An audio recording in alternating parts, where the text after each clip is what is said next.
Assalamualaikum, salam, salam damai sejahtera buat kita semua. Saya akan mempresentasikan tugas UAS, yaitu eh, tugas hukum bisnis makalah. Kenalkan, nama saya Maria Ragu Hadaladi, NIM 220201070608, kelas MJ 503, semester 5, UAS. Prodi Manajemen PJJ S1, mata kuliah Hukum Bisnis Makalah. Nama dosen Dr. Yusuf Setiadi, SSTMK, SHMM. Sifat tugas mandiri atau individu presentasi tugas makalah.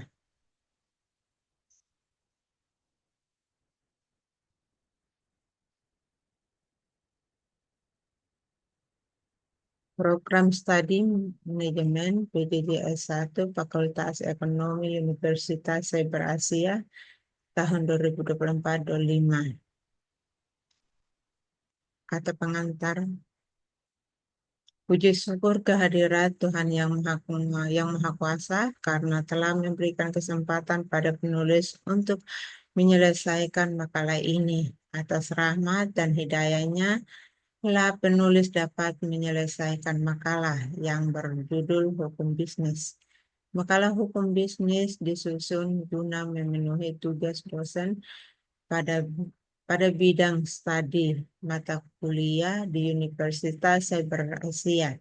Selain itu, penulis juga berharap agar makalah ini dapat menambah wawasan bagi pembaca tentang hukum bisnis. Penulis mengucapkan terima kasih sebesar-besarnya kepada Bapak atau Ibu dosen selaku dosen mata kuliah. Tugas yang telah diberikan ini dapat menambah pengetahuan dan wawasan terkait bidang yang ditekuni penulis. Penulis juga mengucapkan terima kasih pada semua pihak yang telah membantu proses penyusunan makalah ini. Penulis menyadari makalah ini masih jauh dari kata sempurna. Oleh karena itu, kritik dan saran yang membangun akan penulis terima demi kesempurnaan makalah ini. Daftar isi, abstrak, mungkin nggak semua saya baca, mungkin hanya sebagian atau pokoknya aja. Abstrak, produksi obat nyamuk bermula pada tahun 1996 diproduksi oleh PT MM yang terletak di Bogor, Jawa Barat. Obat nyamuk merek Hit mengenalkan dirinya sebagai obat nyamuk yang dan lebih tangguh untuk kelasnya. Selain itu, Indonesia Hit juga mengekspor produknya keluar Indonesia. Obat anti nyamuk Hit yang diproduksi oleh PT MM dinyatakan tarik dan dari peredaran karena penggunaan zat aktif provokator dan diklorpos yang dapat mengakibatkan gangguan kesehatan karena penggunaan zat aktif ter, apa, terhadap manusia.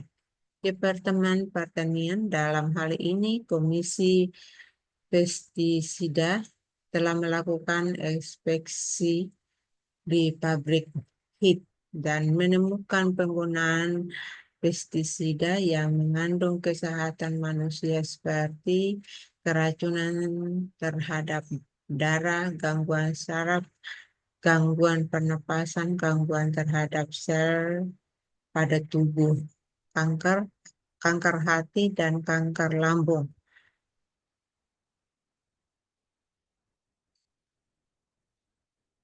yang promosinya sebagai obat anti nyamuk ampuh dan murah ternyata sangat berbahaya karena bukan hanya menggunakan propofol, cure, tetapi juga diklorpos saturunan kalorin yang sejak puluhan tahun dilarang penggunaannya di dunia.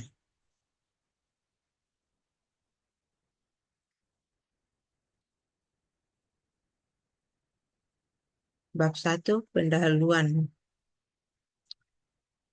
Latar belakang masalah. Sering dengan meningkatnya masalah sosial dan lingkungan yang ditimbulkan akibat perusahaan. Akibat dari lemahnya penegakan peraturan tentang pertanggungjawaban sosial perusahaan. Maka sesuai dengan isi pasal 74 Undang-Undang Nomor 40 Tahun 2007 tentang perseroan terbatas, tanggung jawab sosial dan lingkungan yang berlaku bagi perseroan yang mengelola atau memiliki dampak terhadap sumber daya alam. Tanggung jawab sosial perusahaan atau corporate social responsibility dalam kurung CSR merupakan pengungkapan pertanggungjawaban sosial perusahaan, muncul karena adanya tuntutan dari masyarakat dan para pengguna laporan keuangan terhadap dampak kegiatan perusahaan. Corporate Social Responsibility juga mengandung pengertian bahwa sama halnya dengan individu, perusahaan memiliki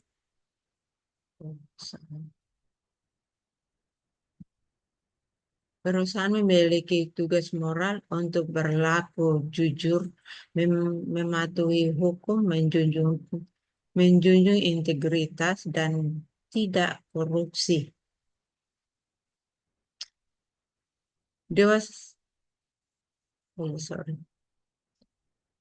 Dewasa ini beberapa perusahaan mampu memberikan laporan yang transparan, serta mempunyai tata kelola perusahaan yang semakin bagus dan semakin memaksa perusahaan untuk memberikan pengungkapan mengenai aktivitas sosialnya. Perusahaan terkadang mengabaikan dampak sosial dan lingkungan yang ditimbulkan oleh tindakan ekonomi perusahaan guna mencapai tujuan.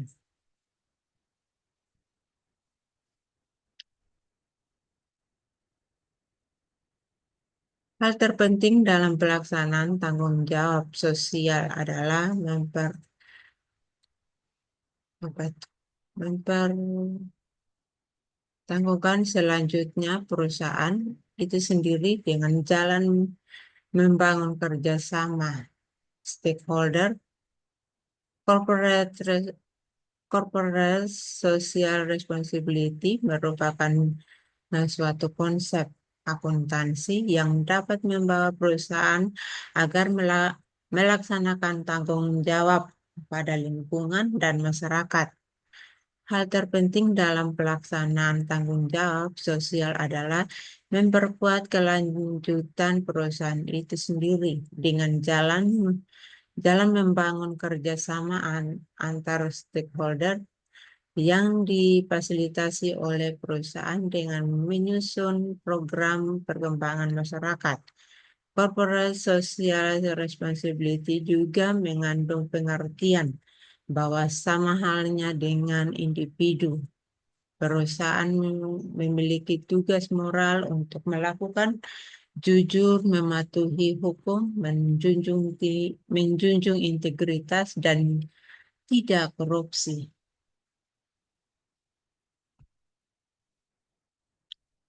Adanya pengungkapan terhadap tanggung jawab sosial membuat para penanam modal perhatian terhadap isu lingkungan, terutama kaitannya terhadap Pemilihan investasi penanaman modal memilih perusahaan yang akan diinvestasi dengan risiko yang lebih kecil yang dibebankan yang dibebankan lingkungan sekitar. Pengungkapan tanggung jawab jawaban sosial digunakan sebagai salah satu pengembangan usaha agar punya hubungan baik dengan lingkungan dan investor atau calon investor.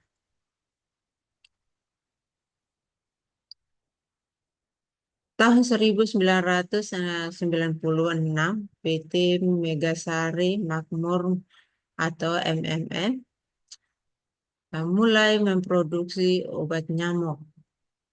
Obat anti nyamuk yang diproduksi PT Megasari Makmur dengan merek HIT dinyatakan ditarik dari peredaran karena mengandung dua zat berbahaya yaitu propofol dan diklorofos yang dapat mengakibatkan gangguan kesehatan terhadap manusia.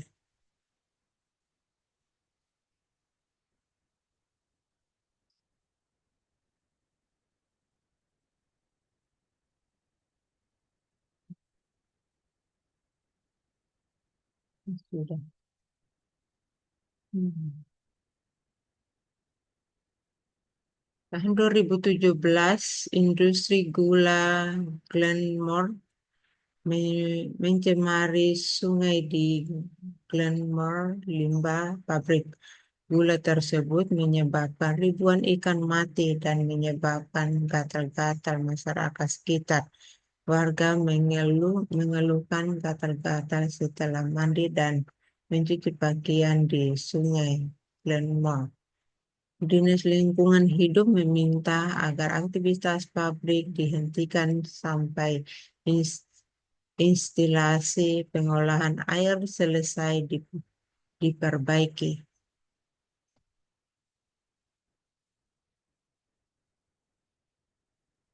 Tahun 2008 terjadi krisis listrik. PT Perusahaan Listrik Negara memperlakukan pemadaman listrik secara bergiliran di berbagai wilayah termasuk Jakarta dan sekitarnya. Hal ini dipengaruhi oleh pengalihan jam operasional kerja industri ke hari Sabtu dan Minggu sekali sebulan. PLN beralasan pemadaman dilakukan karena kurangnya pasokan batu bara di pembangkit pembangkit Jawa Bali dikarenakan so,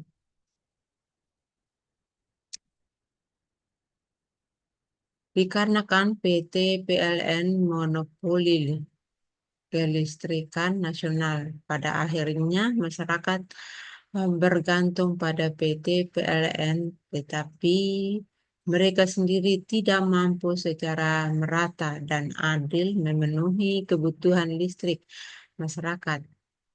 Hal ini ditunjukkan dengan banyaknya daerah-daerah yang kebutuhan listriknya belum terpenuhi dan juga sering terjadi pemadaman listrik secara sepihak, sebagaimana contoh di atas. Kejadian ini menyebabkan kerugian yang tidak sedikit bagi masyarakat dan investor.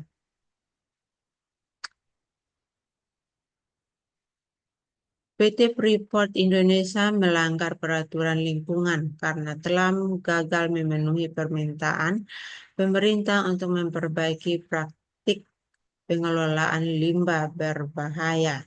Dalam kegiatan operasinya, PT Freeport Indonesia menimbulkan pencemaran dengan menghamburkan tembaga yang dibuang ke sungai sebagai air asam asam batuan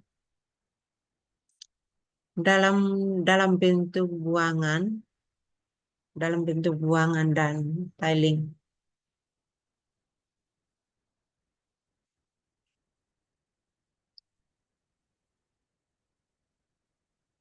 Kasus lain yaitu Indonesia peristiwa luapan lumpur Lapindo Sidoarjo Surabaya Jawa Timur Mei 2006 sekitar pukul 22 karena terjadinya kebocoran gas hidrogen sulfida dalam kurung H2S. Eksplorasi gas ring TMMI 01 di lokasi Banjar Banjarpanji perusahaan PT PT Lapindo Brantas. Desa Ronokenongo, Kecamatan Porong, Kabupaten Sidoarjo, di mana kebocoran gas tersebut semburan asap putih dari rekahan tanah membumbung tinggi sekitar 10 meter. Adanya kasus terdampak pada pencemaran lingkungan dan sosial masyarakat menyebabkan perusahaan memberikan perhatian khusus terhadap pengungkapan pertanggungjawaban sosial. Oleh karena itu, pengungkapan corporate social responsibility sangat penting dengan menerapkan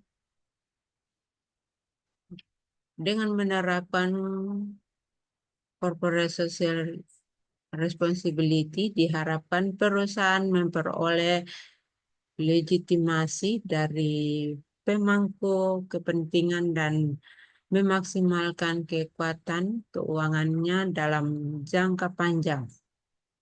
Hal ini mengindikasi bahwa perusahaan yang menerapkan corporate social responsibility mengharapkan respon positif dari pemangku kepentingan. Dari latar belakang di atas, maka peneliti memberi judul pengaruh ukuran perusahaan dan kinerja keuangan terhadap corporate social responsibility pada perusahaan makanan dan minuman terdaftar di B tahun 2014-2016. Rumusan masalah. Dari latar belakang masalah di atas, maka dapat ditentukan permasalahan yang akan diteliti dalam penelitian ini yaitu 1.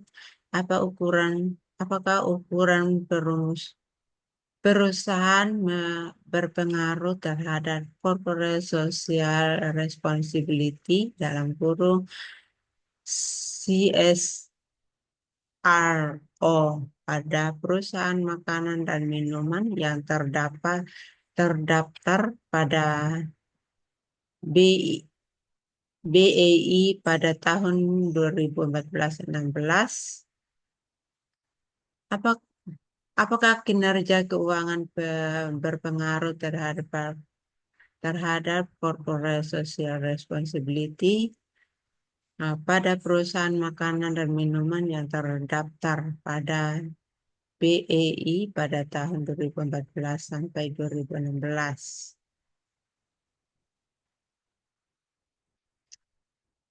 Tujuan penelitian dalam melakukan penelitian masalah di atas adalah sebagai berikut. 1. Untuk menganalisa pengaruh ukuran perusahaan terhadap corporate social responsibility pada perusahaan makan dan minuman yang terdaftar pada BEI tahun 2014 sampai 2016. 2. Untuk menganalisa pengaruh kinerja keuangan terhadap corporate social responsibility pada perusahaan makan dan minuman yang terdaftar pada BEI EI tahun 2014-16. Manfaat penelitian. Diharapkan penelitian ini dapat memberi manfaat bagi beberapa aspek, yaitu sebagai berikut. Satu, aspek akademis, menambah pengetahuan serta mengaplikasikan tentang ukuran perusahaan dan kinerja keuangan yang pengaruh terhadap corporate social responsibility. Aspek pengembangan dan pengetahuan sebagai referensi penelitian selanjutnya yang berkaitan dengan corporate social responsibility dalam kurung CSR. Tiga, aspek praktisi sebagai masukan untuk mengidentifikasi proporsi ukuran perusahaan dan kinerja keuangan terhadap corporate social responsibility.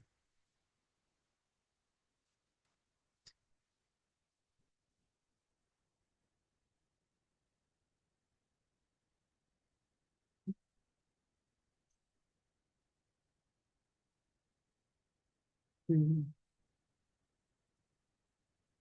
Bab 2, metode penelitian. Kasus pelanggaran etika bisnis oleh PT Megasari Makmur. Kita tahu bahwa pada saat ini banyak sekali produk-produk obat nyamuk. Salah satunya yang terkena adalah obat anti nyamuk HIT yang diproduksi oleh PT Megasari Makmur. Obat nyamuk ini pun pertama kali diproduksi pada tahun 1996. Selain obat nyamuk, PT Megasari Makmur juga memproduksi banyak pro- produk lainnya seperti pengharum ruangan dan juga tisu basah. Obat nyamuk HIT Obat nyamuk HIT ini pun terkenal sebagai obat nyamuk yang murah dan lebih tahan lama. Oleh sebab itu, obat nyamuk HIT ini terkenal di kalangan masyarakat Indonesia. Obat anti nyamuk HIT yang diproduksi oleh PT Megasari Makmur dinyatakan ditarik dari peredaran karena menggunakan zat aktif propofol dan diklorpos yang dapat mengakibatkan gangguan kesehatan terhadap manusia. Departemen Pertanian dalam hal ini, Komisi Pestisida telah melakukan inspeksi di pabrik HIT dan menemukan penggunaan pestisida yang mengganggu kesehatan manusia seperti keracunan terhadap darah, gangguan saraf, gangguan pernapasan, gangguan terhadap sel pada tubuh, kanker hati dan kanker lambung.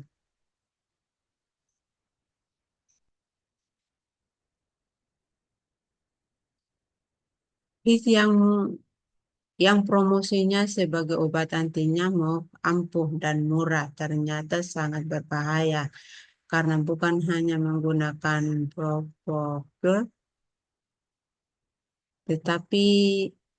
tetapi juga diklorpos.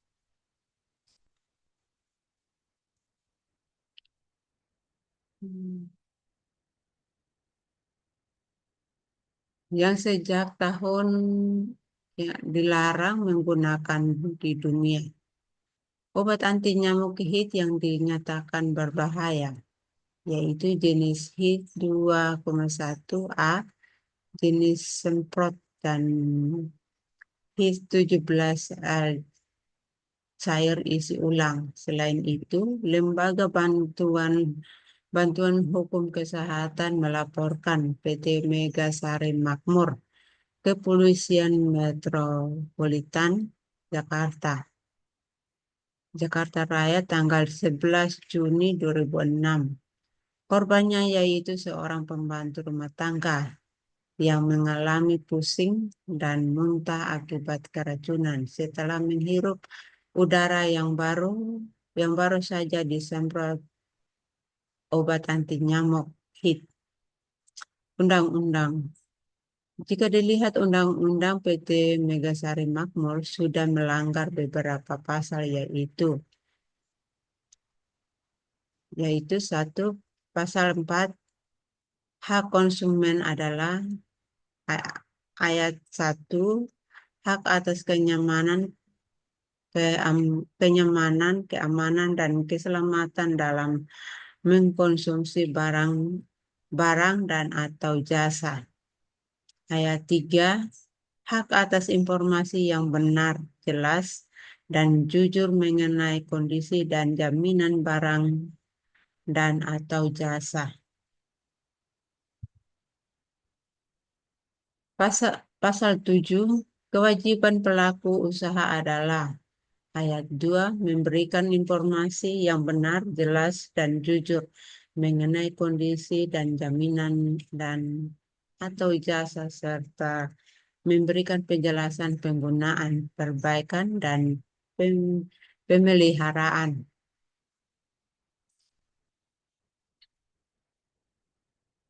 Pasal 8. Ayat 1, pelaku usaha dilarang eh, coba, daftar.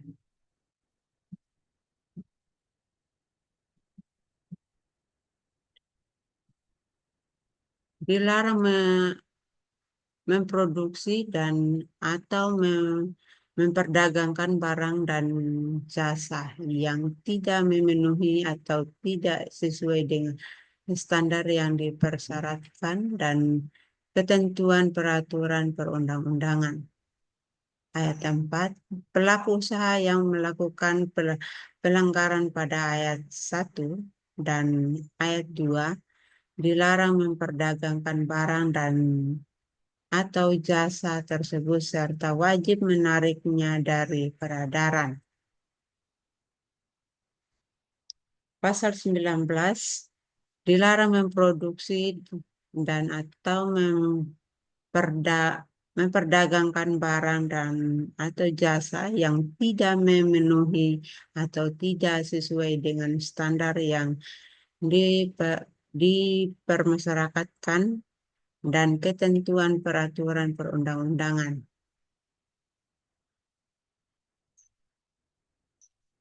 Ayat 2, ganti rugi sebagai dimaksud pada ayat 1 dapat berupa pengembalian uang atau penggantian barang dan jasa yang setara nilainya atau perawatan kesehatan dan atau pemberian bantuan yang ketentuan peraturan perundang-undangan yang berlaku. Ayat 3, pasal 2 ayat 3 maksud. Pemberian ganti rugi dilaksanakan dalam tenggang waktu 7 hari setelah tanggal transaksi. Pelaku usaha bertanggung jawab memberikan ganti rugi atas kerusakan, pencemaran, atau kerugian konsumen akibat konsumsi barang dan atau jasa yang dihasilkan atau diperdagangkan. Pasal 3 ayat 2, ganti rugi sebagai dimaksud pada ayat 1 dapat berupa pengembalian uang atau penggantian barang dan atau jasa yang sejenis atau setara nilainya atau perawatan kesehatan dan pemberian santunan yang sesuai dengan ketentuan peraturan perundang-undangan yang berlaku. Pasal 4 ayat 3, pemberian ganti rugi dilaksanakan dalam tenggang waktu 7 hari setelah tanggal transaksi.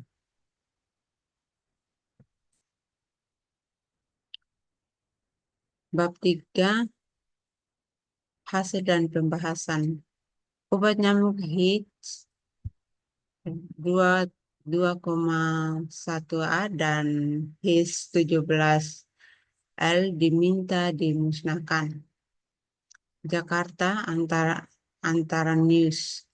Departemen Pertanian Deptan dan Pondeptan, pemerintah PT memerintahkan PT Megasari Makmur menarik dan memusnahkan obat nyamuk produk mereka bermerek Hits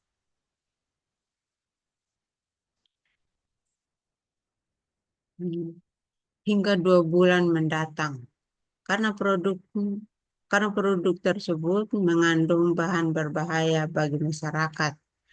Penarikan obat nyamuk Hits yang digunakan lingkungan rumah tangga diberikan waktu tenggang 2 bulan yang dimulai hari ini, kata staf ahli Menteri Pertanian bidang pengawasan dan informatika DR Mulyanto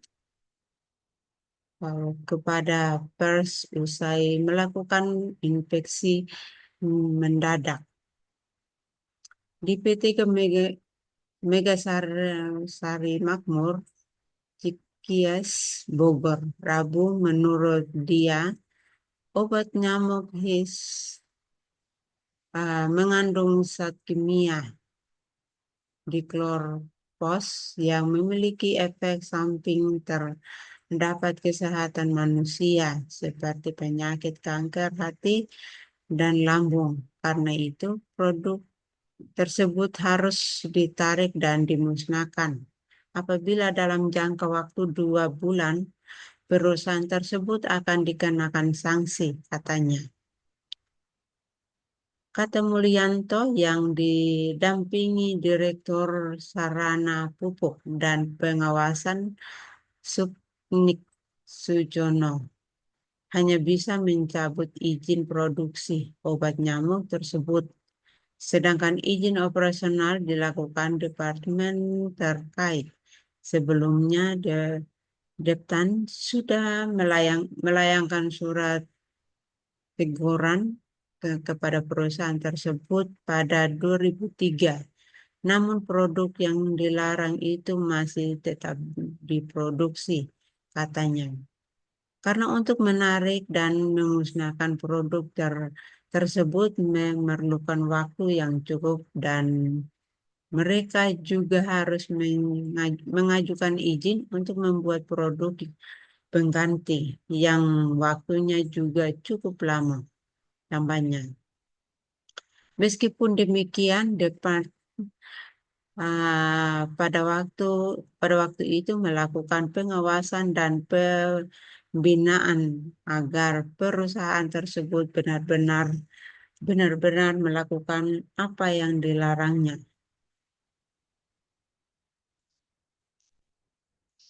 PT Megasari Makmur saat ini memproduksi HIS 2,1A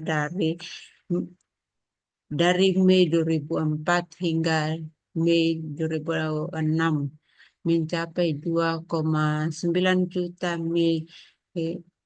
milikilogram dan HIS 17 liter atau L sebanyak 4 juta milikilogram.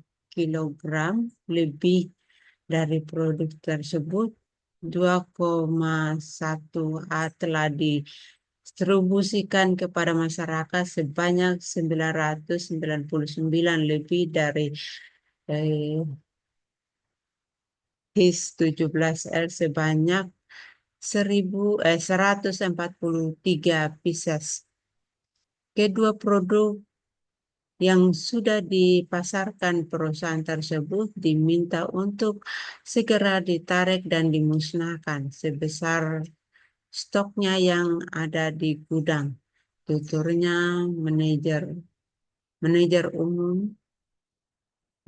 Umum PT Megasari Makmur Ahmad Beda Istighfar menyatakan perusahaan menyambut baik dengan dilayangkan surat teguran itu. Namun perusahaan memang tidak segera melakukan karena memerlukan waktu yang cukup lama. Perusahaan sangat respon terhadap teguran Deptan. Namun perusahaan sangat khawatir dengan tenaga kerja yang ada dan operasional perusahaan sehingga tidak dapat melakukan usaha itu dalam waktu singkat, katanya. Bahkan perusahaan telah mengajukan permintaan membuat produk baru seperti HITS 1,15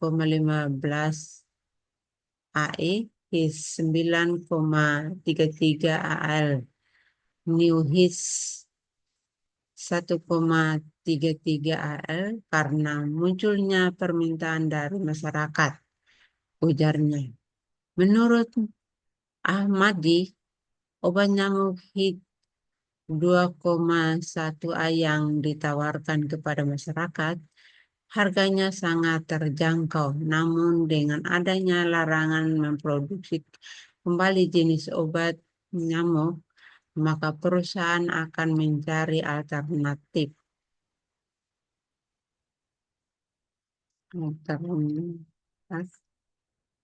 Lainnya untuk mengganti zat diklorofos tersebut. Perusahaan katanya akan mengganti jenis obat nyamuk itu dari diklorofos diganti dengan zat sifemetrin yang tidak membahayakan kehidupan manusia.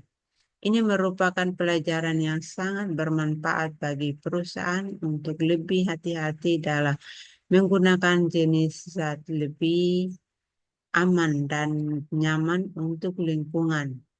Demikian Ahmad Pedah, Istighfar.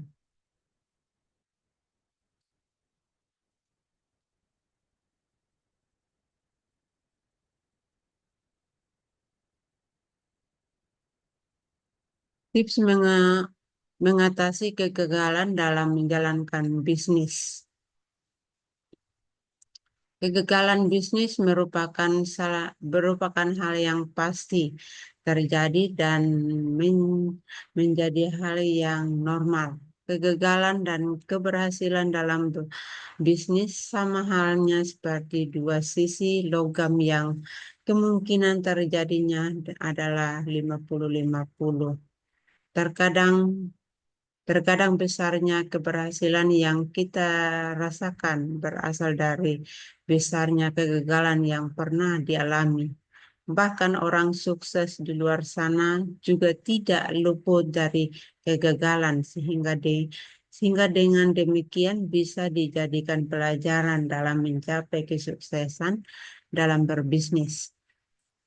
Meskipun kegagalan sering terjadi, itu merupakan hal yang normal dalam melakukan berbisnis.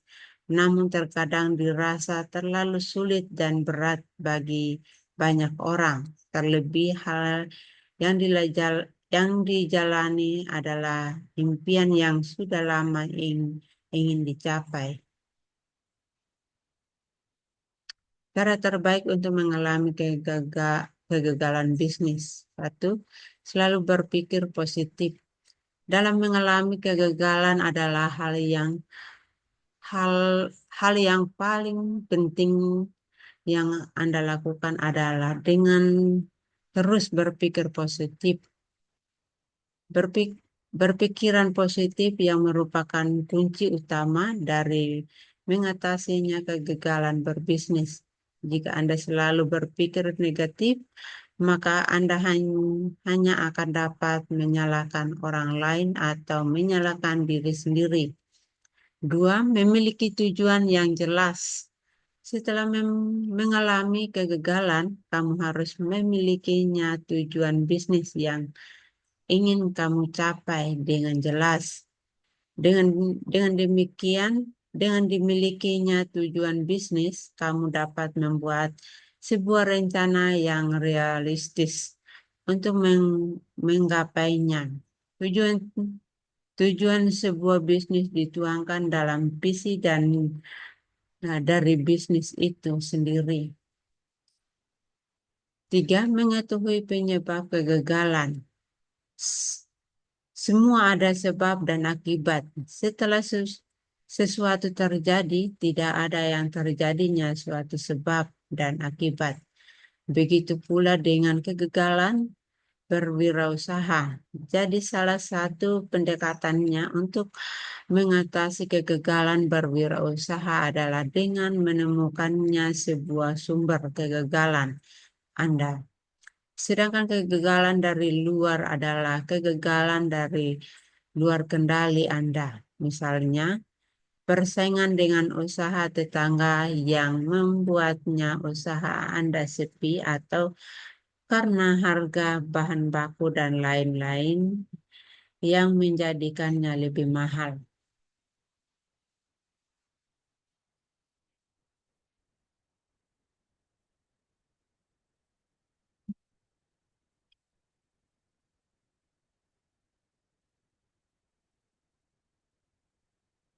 Keempat, periksa kembali kondisi keuangan. Hal lain, apa yang dilakukan jika wirausaha mengalaminya suatu kegagalan pada awal.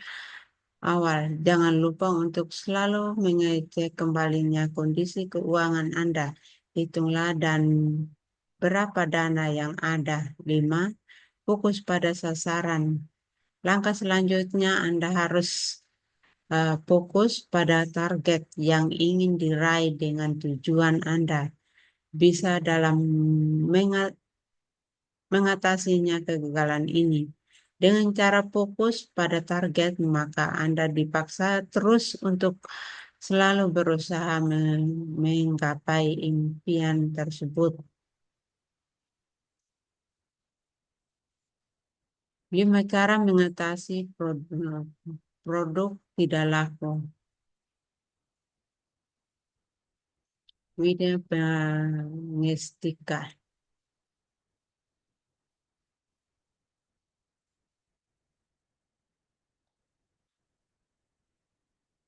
Menghadapi produk tidak laku. Memberikan sebuah usaha atau bisnis kini semakin mudah. Adanya kemudahan ini juga berdampak terhadap para pelaku usaha itu sendiri. Salah satunya adalah persaingan usaha yang semakin ketat, sehingga para pelaku usaha harus pintar dalam mengelola bisnisnya agar mendapatkan keuangan yang terus meningkat.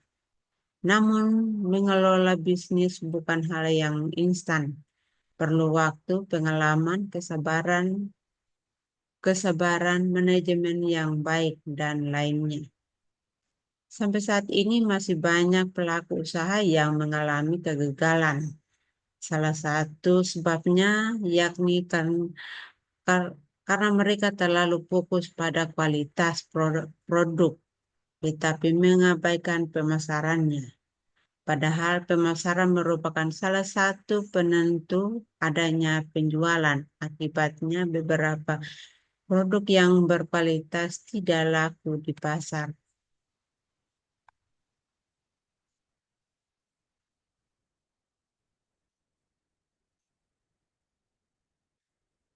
Berikut adalah beberapa cara barang tidak laku. Ubah strategi pemasaran. Strategi pemasaran merupakan salah satu penentu kesuksesan sebuah bisnis. Hal ini karena pemasaran berhubungan dengan penjualan, di mana penjualan sendiri adalah penentu persediaan produk Anda. Cara pertama untuk mengatasi produk yang tidak laku adalah mengubah strategi pemasaran Anda. Sebelum mengubah, ada baiknya Anda juga harus melakukan evaluasi terlebih dahulu. Pilih strategi mana yang efektif dan buang yang tidak efektif. Jika semua strategi pemasaran tidak efektif, maka Anda dapat membuat strategi pemasaran yang baru yang lebih menyasar pangsa pasar produk Anda. Mengubah display toko. Jika mengubah strategi pemasaran cukup sulit, Anda dapat memulainya dengan mengubah display tata letak dari produk Anda. Mungkin saja produk yang Anda jual tidak laku karena konsumen atau calon pembeli tidak melihat letak produk Anda. Untuk itu, Anda dapat mengubah letaknya ke tempat yang strategis. Selain itu, Anda juga dapat menghiasi display menjadi lebih menarik.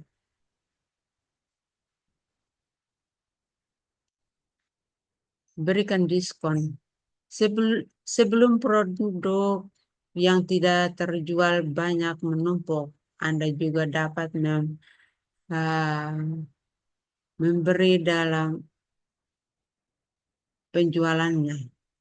Diskon merupakan salah satu strategi yang cukup efektif untuk meningkatkan penjualan.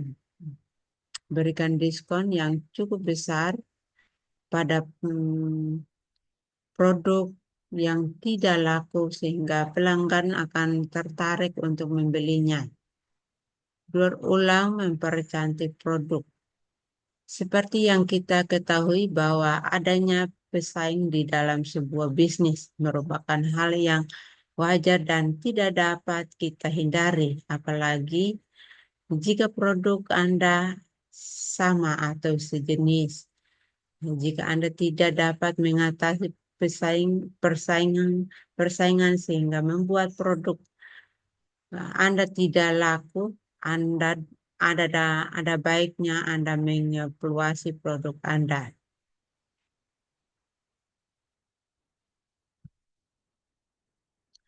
Sementara untuk produk yang terlanjur tidak laku, maka Anda dapat mendaur ulang produk yang bisa didaur ulang.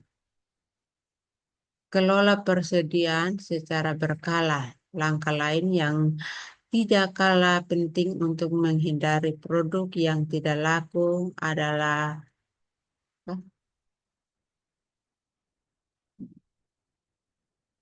persediaan secara berkala.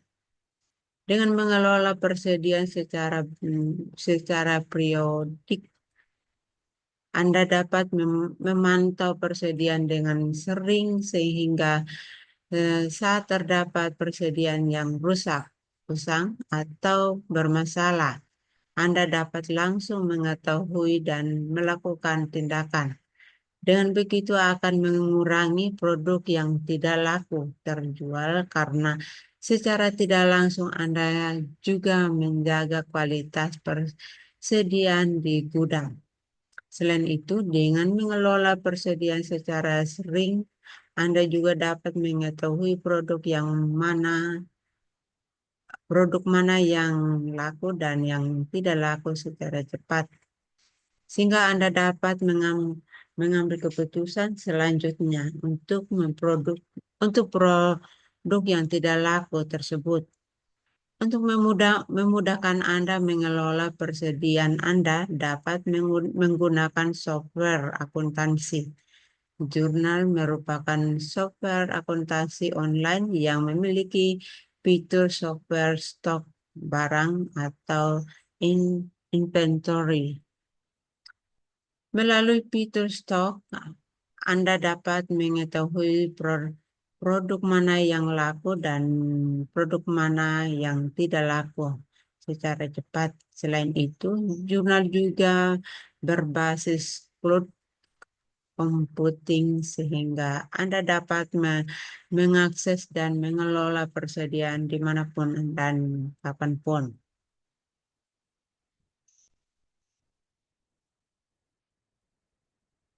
Bab 4 kesimpulan. Dampak negatif perdagangan internasional dan langkah mengatasinya. Kompas.com diperbarui 23 Januari 2023. 2146 WIB. Penulis Ahmad Idris. Kompas.com, perdagangan internasional tak hanya membawa dampak positif, namun juga bisa berefek buruk. Untuk mengatasi dampak negatif, perdagangan internasional dapat dilakukan dengan beberapa kebijakan dari pemerintah. Sebagai informasi, international trade atau perdagangan internasional adalah kegiatan jual beli lintas batas negara. Dengan adanya perdagangan internasional ini membuat kebutuhan suatu negara atau masyarakat di suatu negara dapat tercukupi. Bentuk yang didagangkan beragam, mulai dari barang, jasa, sampai investasi, dikutip dari bahan ajar pengetahuan sosial laman ke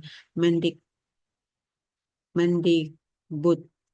Perdagangan internasional merupakan segala bentuk aktivitas perdagangan dengan pelakunya adalah satu negara dengan negara lain dengan adanya kesempatan bersama.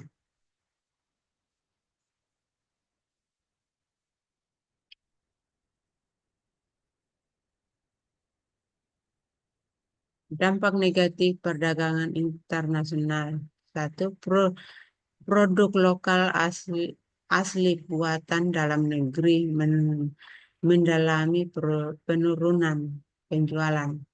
Dengan adanya produk dari luar negeri karena aktivitas perdagangan internasional tentunya akan berdampak dan berpengaruh terhadap produk dalam negeri sendiri. Perdagangan internasional menciptakan pasar persaingan baru yang jangkauan dari lingkupnya lebih luas karena mencakup mancanegara. Karena persaingan tersebut yang dilibatkan industri antar negara, ketika industri luar memiliki kualitas produk barang yang tinggi tetapi dengan harga terjangkau, maka konsumen akan lebih tertarik pada membeli produk luar. Akibatnya, produk pribumi akan mengalami penurunan dalam jumlah penjualan karena pasar biasanya cenderung mencari barang dengan kualitas tinggi tetapi harga terjangkau. Selain itu, dengan terbukanya perdagangan internasional pun munculkan budaya konsumtif akan brand.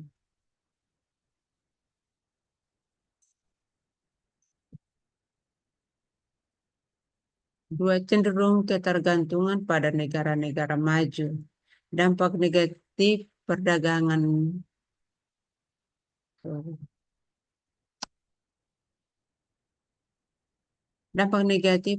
internasional antara lain ketergantungan pada negara maju. Dampak negatif berikutnya yang disebabkan karena adanya perdagangan internasional, munculnya ketergantungan negara miskin atau negara berkembang pada negara maju.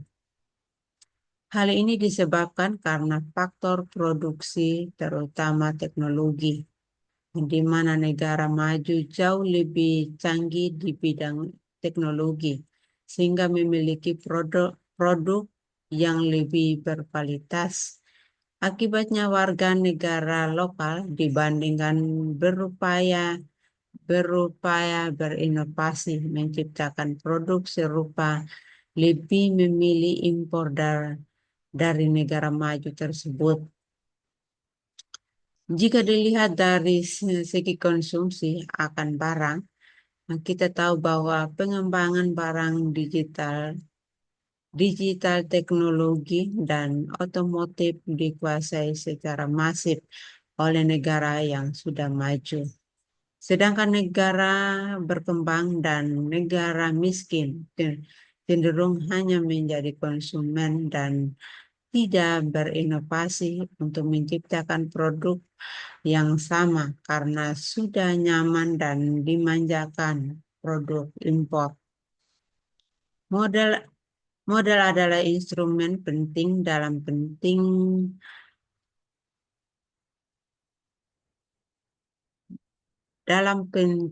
penting dalam membangun usaha. Hah? Dampung. Sorry.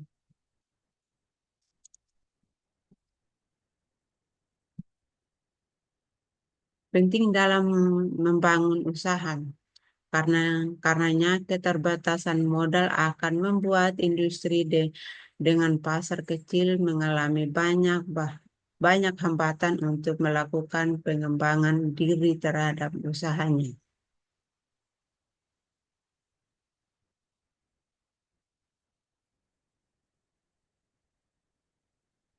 Dengan adanya aktivitas perdagangan internasional, hal ini semakin menghimpit industri kecil dan membatasi ruang gerak dan industri tersebut. Alhasil, banyak pengusaha baru yang karena selain harus berupaya melawan industri nasional, tetapi juga harus bersaing dengan internasional atau bahkan industri multinasional yang memiliki jumlah modal lebih besar. 4. Adanya persaingan tidak sehat. Dampak negatif perdagangan internasional antara lain persaingan tak sehat. Pemerintah dalam memenangkan perdagangan internasional seringkali menciptakan persaingan yang tidak sehat antar industri. Pemerintah menerapkan banyak sekali kebijakan seperti dumping, kemudian juga praktik tarif impor yang memicu munculnya pungutan liar jelas sangat tidak sehat. 5. Munculnya jajahan ekonomi dari negara lain. Dampak negatifnya yang hadir tidak secara tidak disadari adalah negeri sendiri akan dijajah secara ekonomi oleh negara lain. Ketika produk dalam negeri tidak mampu mengimbangi pasar dan penjualan barang impor dari luar negeri. Pada akhirnya produk buatan Indonesia sendiri akan bersisi dan tidak laku di pasaran. Negara yang banyak melakukan impor barang dari luar negeri, maka negaranya akan dikuasai oleh produk dari negara lain. 6. Munculnya eksploitasi SDA dan SDM. adalah sumber daya alam manusia. Karena adanya perdagangan internasional, industri nasional akan berusaha untuk bersaing dengan industri dari negara luar dengan berbagai macam cara. Persaingan ini menciptakan ambisi dan pada akhirnya berakibat dan berefek pada bangsa sendiri. Industri lokal akan kesulitan mendapatkan bahan baku hmm, ya, yang disum. Dapat Dampak negatif perdagangan internasional antara lain juga pada kesulitan membahak bahan baku,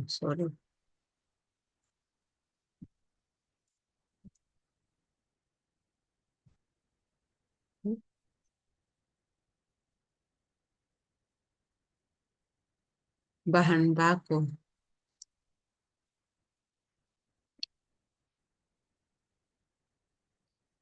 Perdagangan internasional membuat bahan mentah dalam negeri terjual di luar negeri.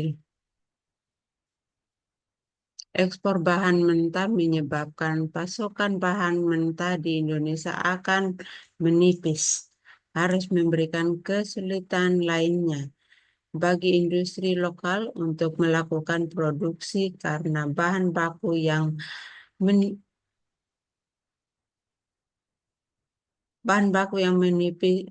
nipis atau bahkan tidak ada. Contohnya adalah industri baja Indonesia yang mengalami kesulitan dalam produksi.